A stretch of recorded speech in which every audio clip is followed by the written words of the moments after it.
Hello everyone. In this video, I will show you how to use Click to Pay in the Lloyds Bank app. Before you start, make sure you meet the requirements. You must be over 18 years old. You must have only one active debit card on your account, and that card must not already be set up for Click to Pay. This feature is not available for credit cards. Open the Lloyds Bank app and log in. At the bottom right corner, tap on Cards. In the Card Management section, look for the Click to Pay option and tap on it. The first time you open it, you will see a confirmation screen. Tap Yes to continue. Check that your personal details are correct. If you need to change anything, update it in your profile settings before continuing. Confirm that you understand Visa's privacy notice and accept the terms of service by ticking the box. You can read the full terms by tapping the highlighted text.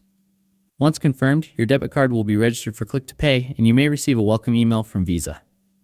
To use Click to Pay when shopping online, go to a website that supports it. At checkout, enter your Visa card details if asked. When the Click to Pay option appears, select your registered card, tap Continue, and then complete the payment. Your purchase will then be processed using Click to Pay. Thanks for watching.